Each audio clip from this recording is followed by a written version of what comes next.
जेवणार आहेस का तू अनिश?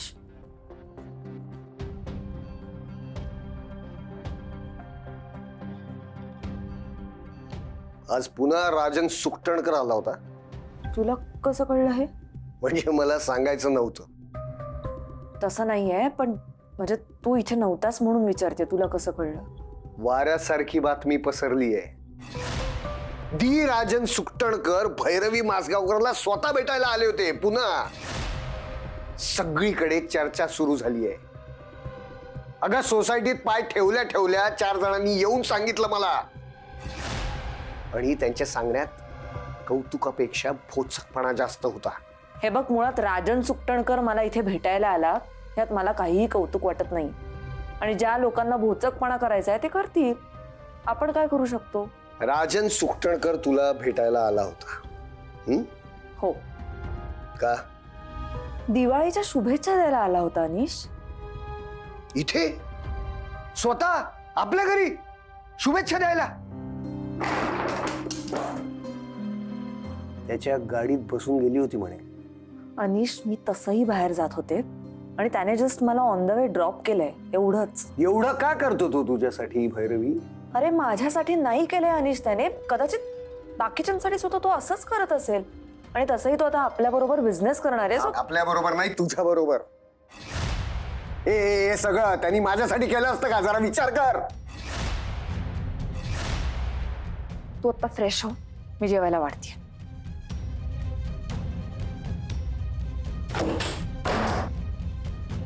जेवायला नकोय मला. माझ्या प्रश्नाचं उत्तर दे. मी काहीही बोलले तरी तुला ते पटणार नाहीच आहे अनिश.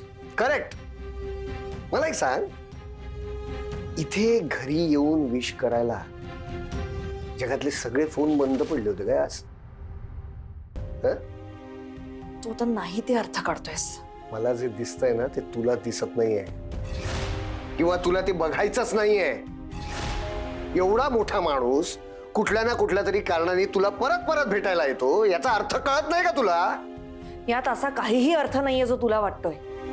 आणि मुळात 50 लाखांची त्यांची ऑफर मी स्वीकारायचा विचार करेन असं सांगितलंय. स्वीकारली नाही अजून. मुळात तेवढे पैसे उभेच केलेले नाहीये. मग तर त्यांनी येण्याचं काहीच कारण नाहीये. अनिश, आता तू कुठल्याच गोष्टीकडे चांगल्या नजरेने बघू शकत नाहीयेस. प्रत्येक गोष्टीमध्ये तुला काही ना काहीतरी वाईट हेतूच दिसतोय. I am really sorry to disappoint you, पण असं काहीही नाहीये. हे बघ भैरवी, बाय द वे, आज भाऊबीज होती आणि मुलं खूप वाट बघत होती ना तुझी. त्यांनी फार उत्साहाने किल्ला बनवलाय. आता फटाके उडवतायत खाली. नाही, तू असल्या या फालतू विचारांमधनं जर बाहेर येऊ शकलास ना तर प्लीज त्यांच्यासोबत जरा टाइम स्पेंड कर. कुणाला तरी बरं वाटेल. फ्रेश हो, मी जेवायला वाढते. काही गरज नाहीये. नकोय मला जेवायला. तुझ्या हातच्या पदार्थांचा बिझनेस करणार आहे तो राजन सुकटणकर. मी जेवलो काय नाही जेवलो काय तुला फरक पडतो?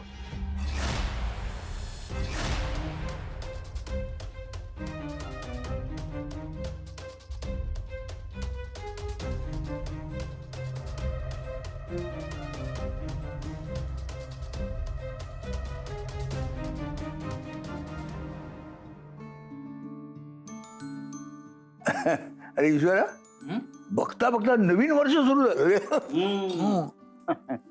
अशोक, मला काय वाटतं माहितीये का, आपण आपल्या दोघांची पत्रिका एकदा बघून घ्यायला हवी. का? अरे का म्हणजे काय, आपल्या दोघांचंही गेलं वर्ष प्रचंड घडामोडीचं गेलंय. अरे घडामोडीचं नाही, उलथापालथीचं म्हण. हो. आणि काय गंमत आहे म्हणजे ईश्वरा, अमित आणि पल्लवी गेल्यानंतर असं वाटलं की माझ्या आयुष्यात आता काहीच राहिलेलं नाहीये. अरे मुलं आली, भैरवी, निलिमा या माझ्या आयुष्यात आल्या आणि कायमच्या माझ्या झाल्या.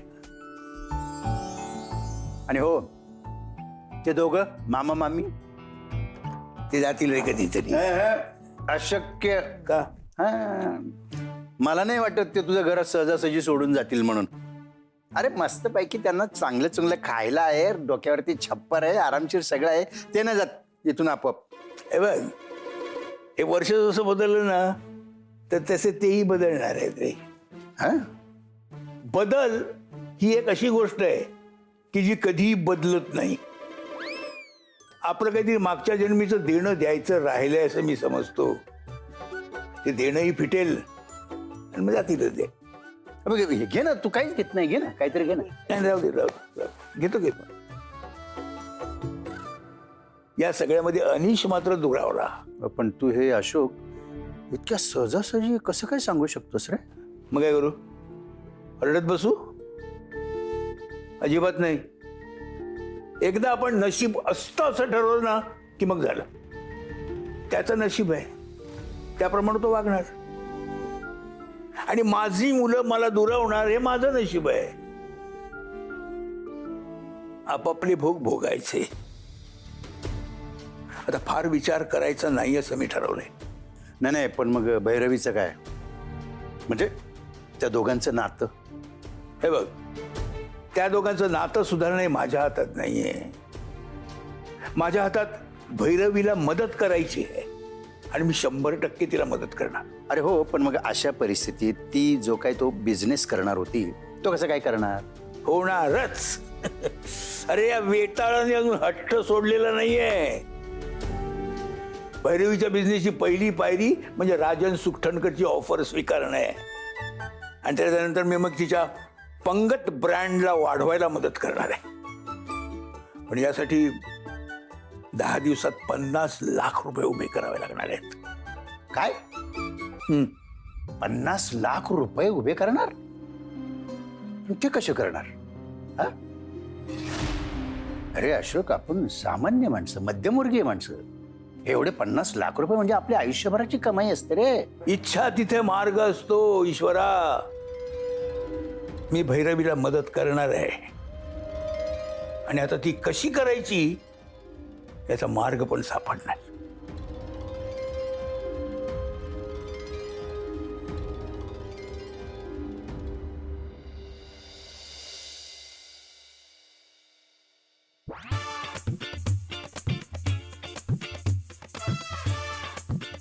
अरे किती वेळ झोपून राहिलात रे? उठा उठा लवकर चला. अरे काय झोपू दे? ए तू तरी सांग ना यांना उठ. काय वाजले किती? धावू दे दादा, काय झोपू राहू दे. दे. दिवाळीसाठी आंघोळीला उठायलाच लागलं होतं की मी. हा, कळलं. दिवाळी आली, गेली जवळ, संपली आता दिवाळी. अरे पण सुट्टी आहे अजून, झोपू दे. तुझं काय ना पण तू कुठे निघालायस? हा? ऑफिसला? मी जरा बाहेर जाऊन येतो. बाहेर कुठे? बँकेत जाऊन येतो. बँकेत? हो. पण भैरवी तर म्हणाली की आपल्या वयाच्या लोकांना लोन मिळत नाही म्हणून. नाही, लोनसाठी नाही. मी हे घर गहाण ठेवता येतं का जरा चौकशी करायला जातो. काय राहतं घर गहाण? हा, काय करणार? हे घर गहाण ठेवण्याशिवाय दुसरं मार्गच नाही. तर काय करणार? मी जरा बघतो ना काय करता येईल ते. 50 लाख रुपये कसे उभे करणार त्याशिवाय? पण राहतं घर गहाण ठेव. काही केलंच नाही. मी बघतो ना, नुसती चौकशी तरी करून येतो. हा बर, नीट जा.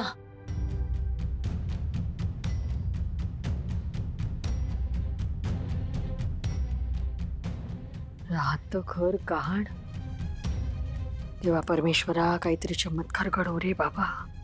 ही वेळ येता कामा नये. कुठून तरी पैसे उभे कर.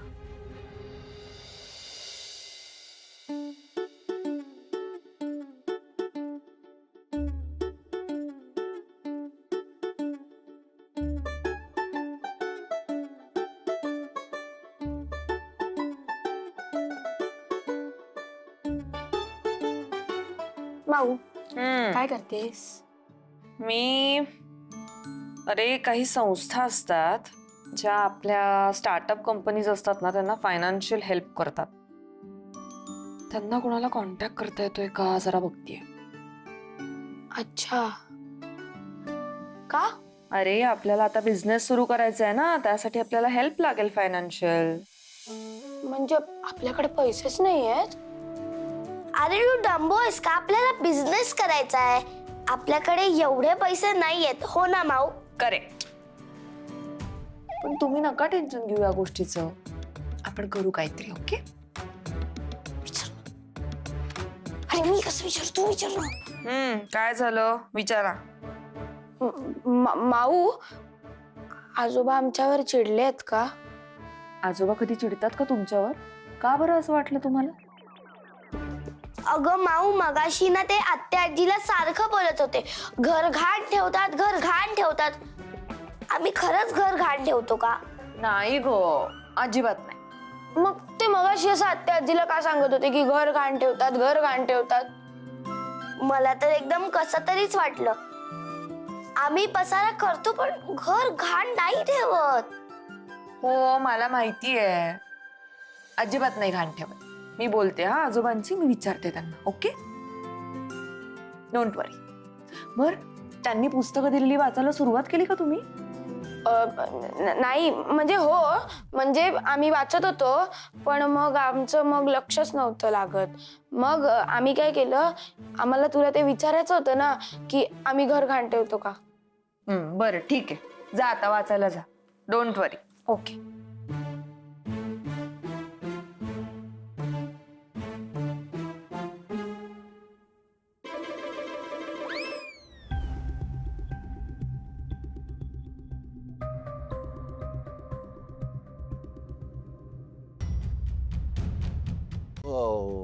राजू बोलू का म्हातारीशी?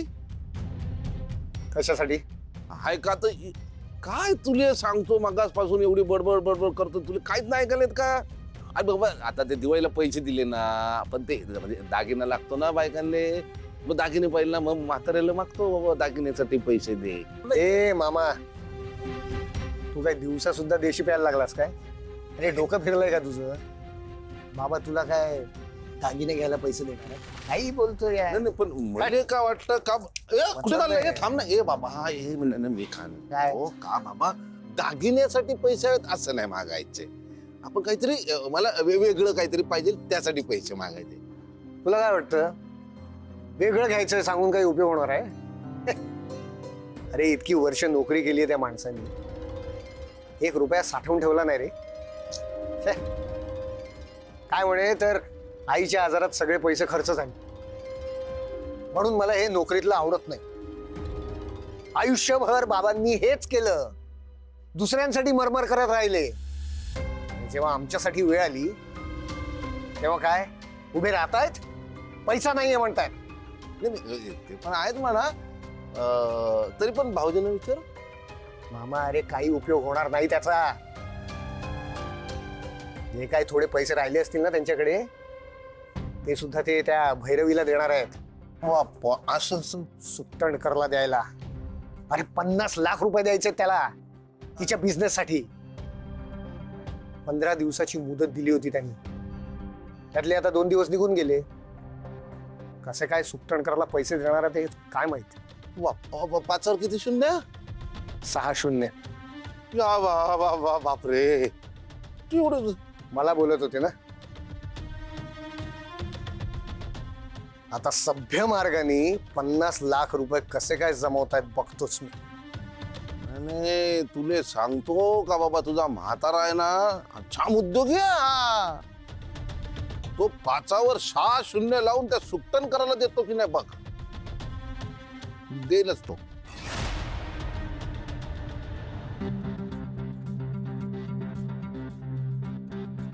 जाऊ दे मग.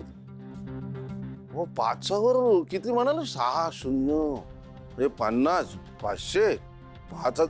नाही रे बाबा, म्हातारा लय उद्योग आहे, काय ना काहीतरी करते. 6 शून्य गोळा करेल देईल ते.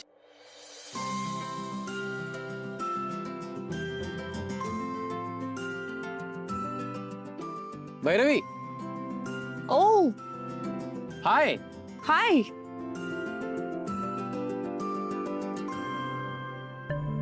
ओ hi Rajan. Hello. Here we are once again. मला असं वाटतं की आपले रस्ते बहुतेक एकाच ठिकाणी जातात, त्यामुळे आपण पुन्हा पुन्हा भेटतोय. May be. By the way, तुला कुठे सोडू मी जवळपास इथे? नाही नाही थँक्यू, मी ऍक्च्युली घरीच जाते. ओ नाईस, तुझं घर माझ्या वाटेतच येतं. चल मी सोडतो. नाही नाही, काही प्रॉब्लेम नाहीये, मी पोहोचेनच. ओके.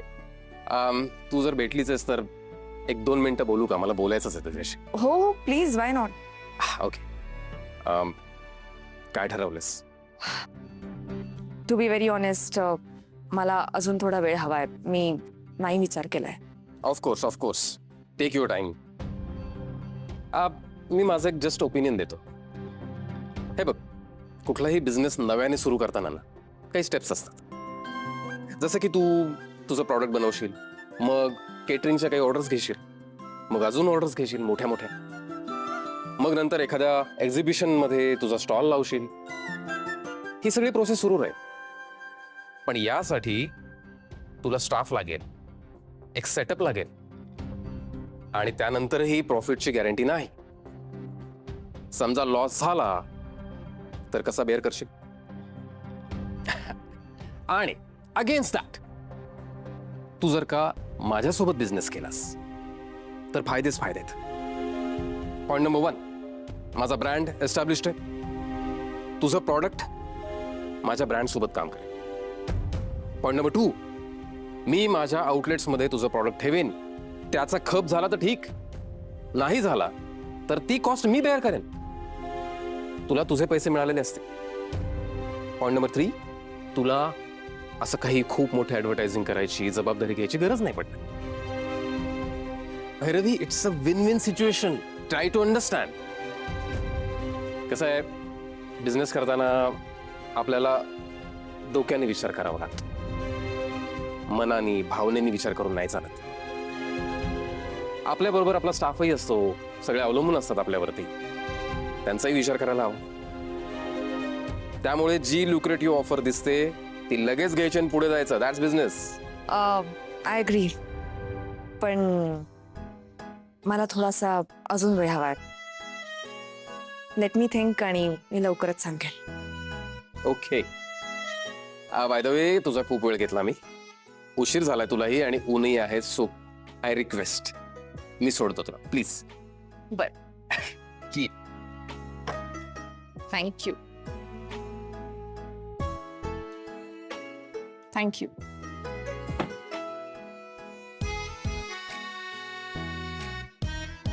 चला.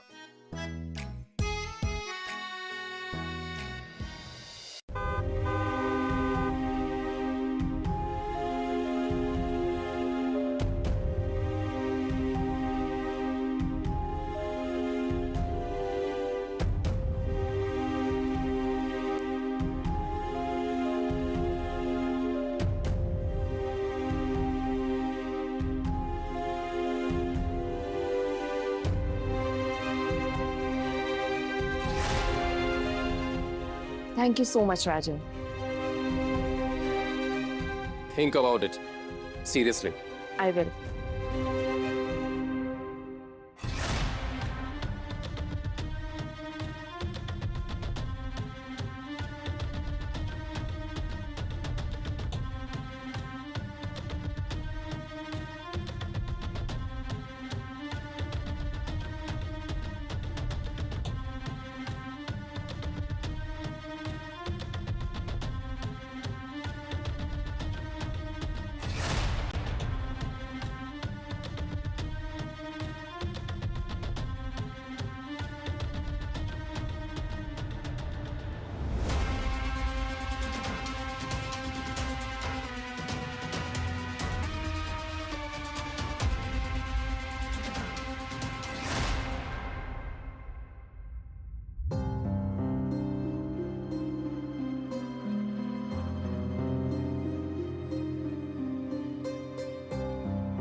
बस पाणी घेऊन येते मी तुला. नाही नाही, राहू दे.